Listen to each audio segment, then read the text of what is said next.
네, 이번 주 구야권 대선 후보 선출로 대선 레이스는 더욱 본격화할 것으로 전망됩니다. 네, 37일 앞으로 다가온 대선 전국을 두 분의 전문가와 함께 전망해 보겠습니다.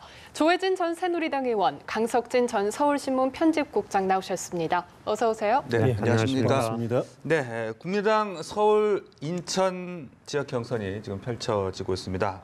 안철수 후보가 이제 5연승을 거두면서 그야말로 이제 파죽지세를 달리고 있는데 오늘도 무난하게 승리해서 승기가 사실상 굳혀졌다라고 볼 수 있겠습니까? 예, 벌써 눈은 저 멀리 대선 본선으로 가고 있는 것 같아요.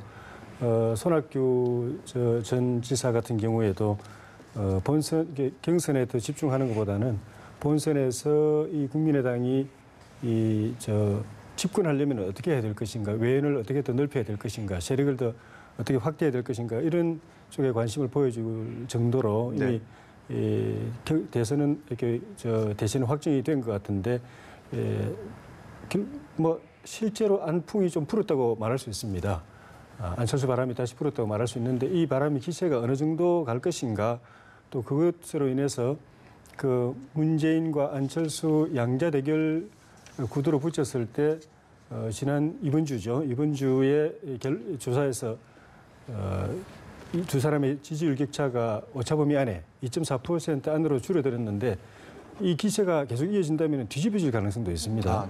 그럼에도 불구하고 또 이제 다자 대결 여론조사를 해보면은 여전히 문재인 후보가 1위고 안철수 후보가 2위인데 격차가 또 꽤 있어요. 그렇죠. 많이 따라 올라갔지만은 이걸 격차를 어느 정도 좁히느냐 이거에 따라서 이제 다음 주부터는 후보 확정이 되면서 단일화 논의가 본격적으로 불이 붙을 것 같습니다. 예, 말씀하신 대로 문재인 전 대표와의 양자 대결 구도를 성사시킬 수 있을지 본선 경쟁력은 어떻게 평가해 볼 수 있을까요? 저는 양자 대결 구도로 가기가 쉽다고 생각을 합니다. 왜 그러냐면 우리나라 지금 87년 체제 이후에 선거를 쭉 살펴보면 총선은 점점 다자구도화되는 경향이 뚜렷하고요. 대선은 양자구도를 갖다가 허물어뜨리지 않는 유권자들의 선택이 계속 이루어지고 있습니다. 그래서 이번 대선에서도 유권자들은 역시 양자대결 구도를 갖다 더 선호할 것 같고요. 그러면 이제 그 양자대결 구도를 끌고 가는데 어떤 요인들이 작용할 것이냐 보면은 이제 안철수 후보 중심의 연대를 적극적으로 구성해서 어떤 모양을 갖춰가느냐 아니면 다른 타당 후보, 바른정당이든 자유한국당 후보들이 정체 내지는 하락하면서 자연적으로 양자구도 대결 형태가 이렇게 형성이 돼 나갈 것이냐 어떤 형태로 갈 것이냐 그거는 아직 잘 모르겠지만 최근 나타나는 여론조사 결과를 보면 안철수 후보가 상당 부분 반문 정서를 갖다 흡수해 들어가는 양상을 보이고 있고요. 그다음에 다른 후보들은 약진을 못하는 양상을 보이고 있습니다. 그래서 최소한 자연적인 형태로서 양자 대결 구도로 갈 여건들은 지금 조성이 되고 있다고 생각을 하고요. 그러면 이러한 프레임을 갖다 위협할 또는 충격을 줄 요소들이 무엇이 있을 것이냐. 예를 들어서 박근혜 전 대통령의 기소 재판이 영향을 줄 것이냐. 또는 북한의 돌발 행동이 어떤 영향을 줄 것이냐. 또 IMF 외환 위기에 준하는 무슨 경제 위기가 올 것이냐. 또 오늘 연기가 되긴 했지만 김종인, 정운찬, 홍석현 세 분 같은 분들의 움직임이 어떻게 전개될 것이냐. 이런 것들을 갖다 우리가 예상을 하거나 또는 추정을 해볼 수 있는데 그 요인들이 그렇게 큰 영향을 줄 것 같은 생각은 안 듭니다. 우리가 상상할 수 있는 범위 내에서는. 그렇기 때문에 조금씩 더 양자 대결 구도로 이 톱니바퀴는 이렇게 먹혀 들어가지 않을까 그렇게 생각이 듭니다. 양자 구도가 될 가능성이 높아 보인다라고 말씀하셨는데 조 의원도 동의하십니까? 예, 일단 민주당 내부 경선의 변수가 하나 먼저 해결이 돼야 될 것 같아요. 민주당에서 지금까지 문재인 후보가 앞서 있는데 변수가 뭔가 하면은 문재인 후보하고 나머지 후보표를 다 합쳤을 때 지난주까지는 문재인 후보가 2% 앞섰습니다. 그런데 이번 주 들어와 가지고는 이쪽 나머지 후보표를 합쳤을 때 이게 이쪽 표가 3% 앞섰어요. 그러니까 만약에 이론상이지만 이쪽 표를 다 합쳤을 때는 이번 주 시점에 이게 앞서는 걸로 되는 겁니다. 그리고 또 좀 전에 말씀드린 대로 문재인 후보하고 안철수 후보 양자 대결로 했을 때 격차가 확 줄어가지고 이 기세라면 이것도 뒤집힐 가능성이 있고 그런데 아직도 좀 특이한 거는 안희정 후보가 민주당 후보가 되고 이쪽 진영의 후보가 안철수 후보가 돼서 일양자 대결로 하면은 안희정 후보가 10%로 이깁니다. 이걸 갖다가 지금 민주당 선거에 경선에 참여하는 분들이 이 주말 사이에 어떤 판단을 해가지고 내일 선택을 하느냐. 그러니까 정권 교체를 하더라도 좀 화끈하게 적폐청산을 하기 위해서 문재인을 밀 거냐. 아니면은 좀 그 여론조사 결과로 보니까 좀 아슬아슬한데 안정적으로 본선에서 이겨가지고 정권 교체를 하기 위해서 안희정 후보 쪽으로 확 돌 거냐.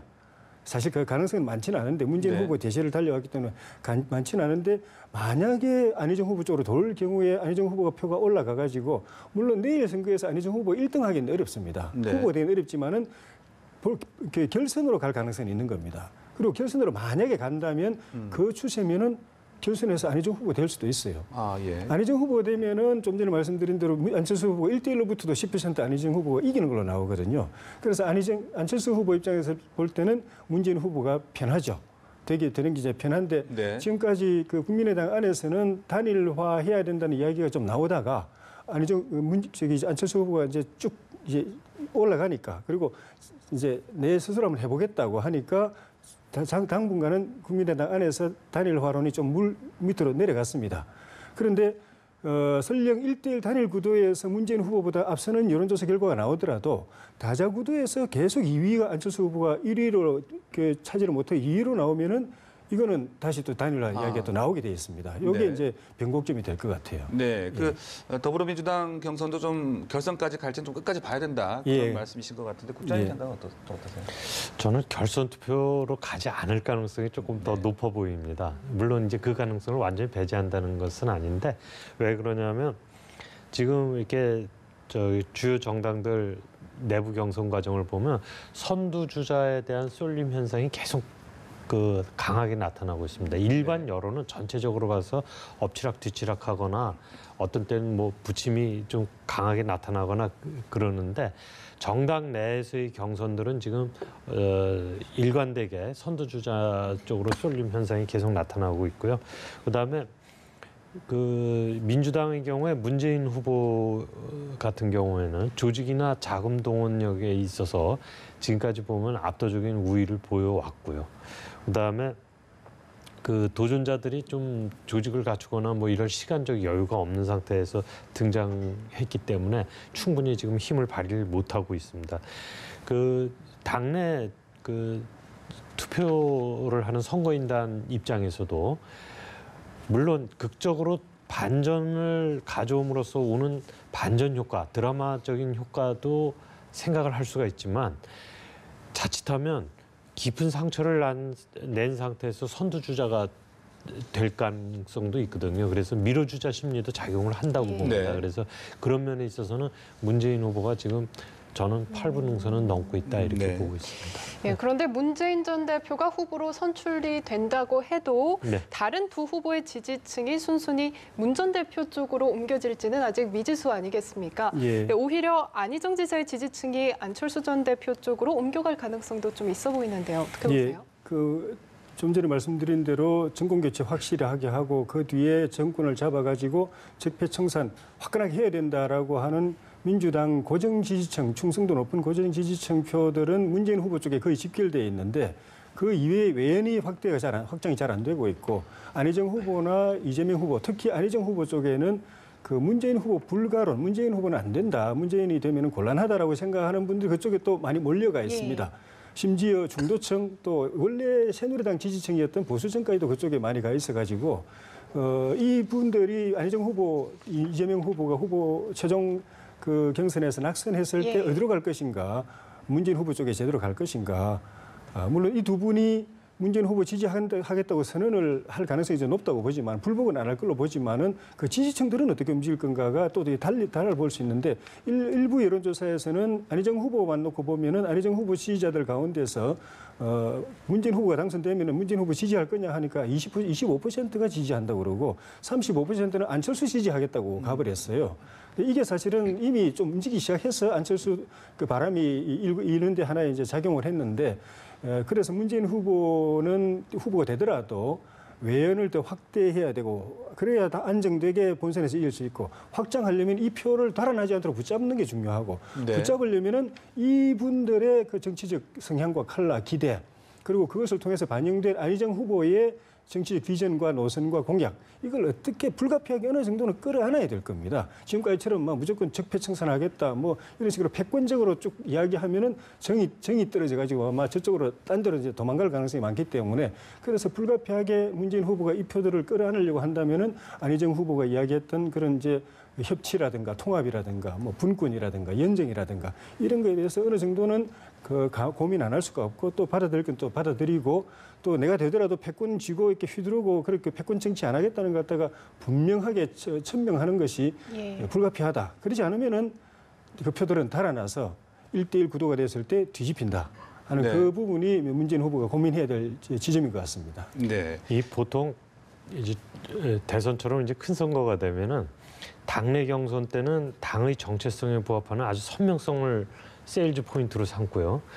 그게 이제 된 다음에 당의 공식 후보가 되면 본선에 가서는 중도 노선 쪽으로 이렇게 좀 쉬프트해가지고 그 표를 많이 끌어모으려고 그러고 그러지 않습니까?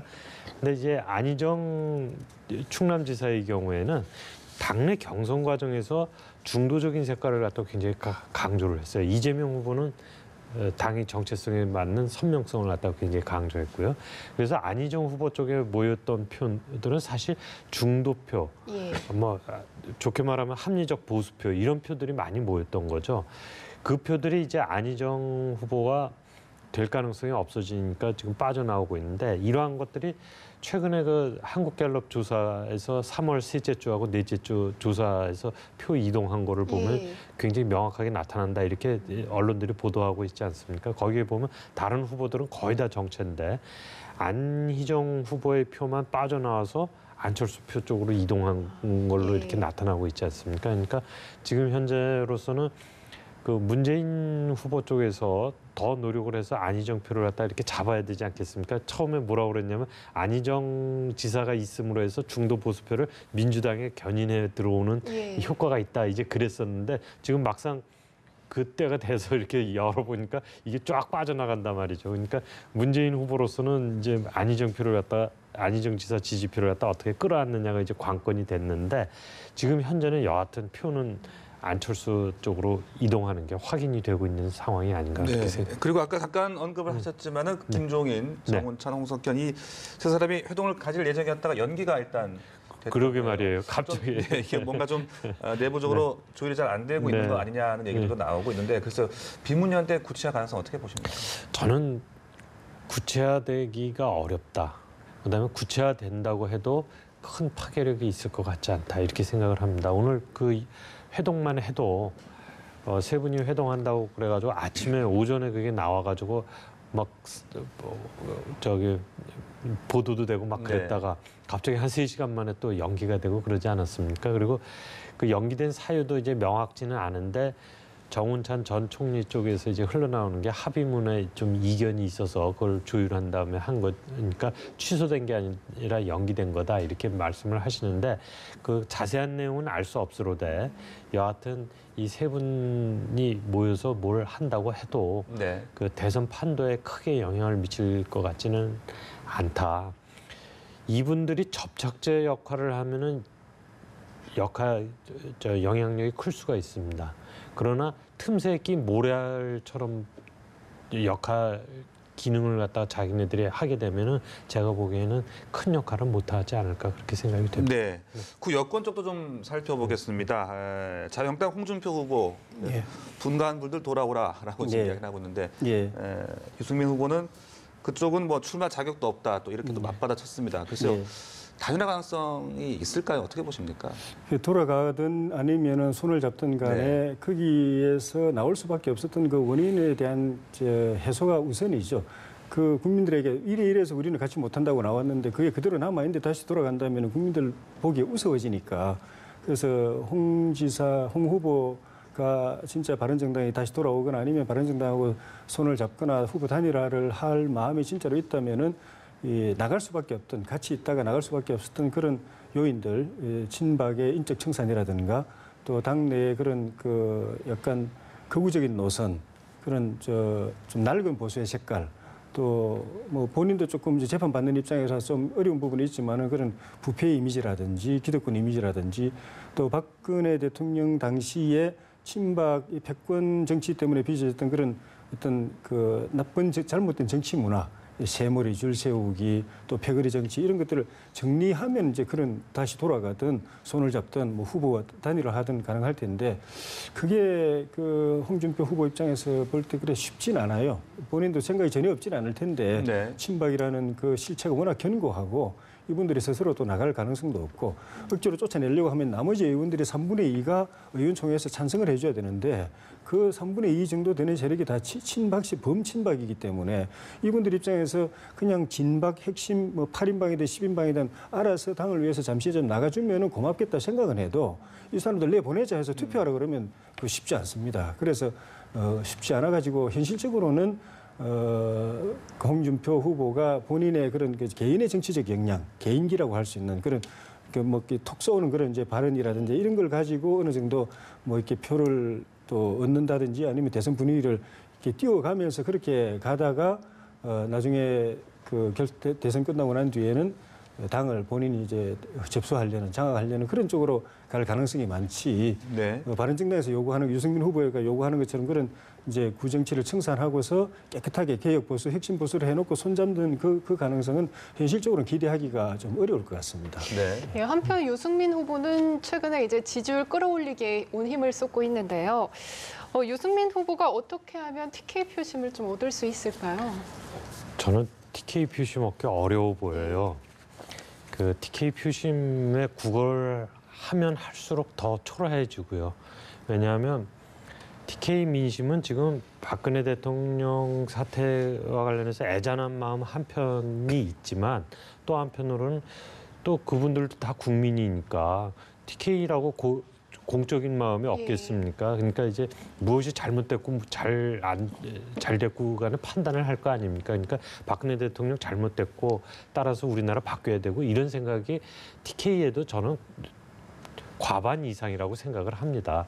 그래서 저는 TK라고 그래가지고 뭐 특별히 다른 생각 좀 포션 비율은 좀 다를지 모르지만 다른 생각 갖고 있다고 생각 안 하고 최근 여론조사에도 보면은 홍준표 의원 후보가 뭐 좀 약진을 해도 한 19%, 20% 정도 수준이고 유승민 의원 같은 경우는 3점 몇 프로도 나오고 뭐 이제 그러고 있는데 하여튼 그 TK 쪽도 이제 반문 정서가 강하기 때문에 그런 정서들이 움직이면 오히려 안철수 의원 쪽으로 갈 가능성이 높아 보이지. 거기서 뭐 홍준표, 유승민 이렇게 대안으로 생각지는 않을 것 같고요.